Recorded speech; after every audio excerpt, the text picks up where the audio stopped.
Haleluya, kita bertemu lagi saudara. Saya diingatkan di dalam kitab Roma pasal yang ke-8 ayat 31 sampai yang ke-32. Sebab itu apakah yang akan kita katakan tentang semuanya itu? Jika Allah di pihak kita, siapakah yang akan melawan kita? Ia yang tidak menyayangkan anaknya sendiri, tetapi yang menyerahkannya bagi kita semua. Bagaimana mungkin ia tidak mengaruniakan segala sesuatu kepada kita bersama-sama dengan dia? Saudara, Rasul Paulus menuliskan itu. Jika Allah di pihak kita, siapakah lawan kita? Jika saudara dan saya menaruh iman, apapun yang terjadi tidak ada satupun yang bisa membahayakan saudara dan saya. Bahkan maut sudah dikalahkan oleh dia.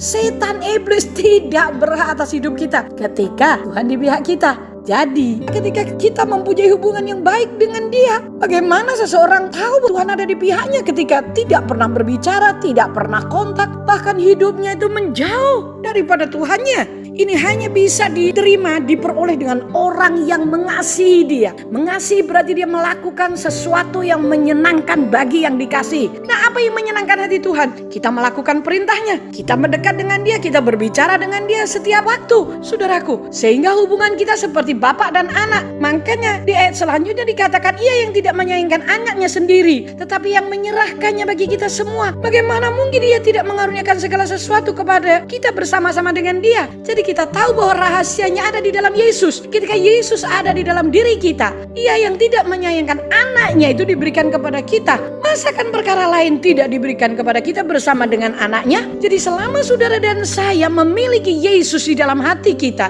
di dalam hidup kita, maka semuanya akan diberikan Allah kepada kita. Yesus saja mati di atas kayu salib untuk saudara dan saya. Kalau saudara hanya membutuhkan sarana yang kita hanya pakai sekitar 70-80 tahun, masakan Tuhan tidak memberikan itu? Sedangkan untuk hidup kekal saja kita diberikan, yaitu Yesus Kristus yang menebus dosa kita. Ini waktunya kita memperbarui pikiran kita. Biarlah pikiran kita diperbarui dari hari ke hari. Karena apa? Seringkali pikiran kita itu menyesatkan kita. Dengar baik-baik, selama Yesus ada dalam dirimu, engkau yakin betul bahwa Yesus ada dalam dirimu, maka ayat ini berlaku. Ayat ini berlaku bagi setiap orang di mana Yesus ada di dalam dirinya. Sekarang saya bertanya, apakah Yesus tetap kau pegang? Ataukah engkau sudah memegang yang lain? Itu kuncinya. Itu masalah besarnya. Masalah besarnya bukan apakah Tuhan mendengar doa kita atau tidak. Tidak. Dia sudah berkata, kalau Allah di pihak kita, siapa lawan kita? Kalau Yesus ada di dalam diri kita, masakan dia tidak memberikan hal yang kita butuhkan hanya sampai untuk 80 tahun? Atau kita berkata, oh ada yang 100 tahun. Oke, 100 tahun. Pernahkah saudara berpikir, maka kekekalan yang tidak pernah kita pikirkan itu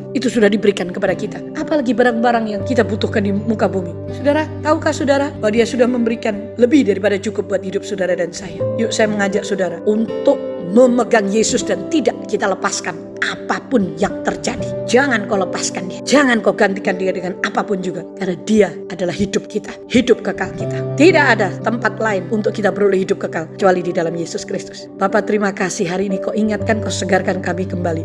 Jika engkau ada bersama dengan kami, siapakah yang bisa melawan kami?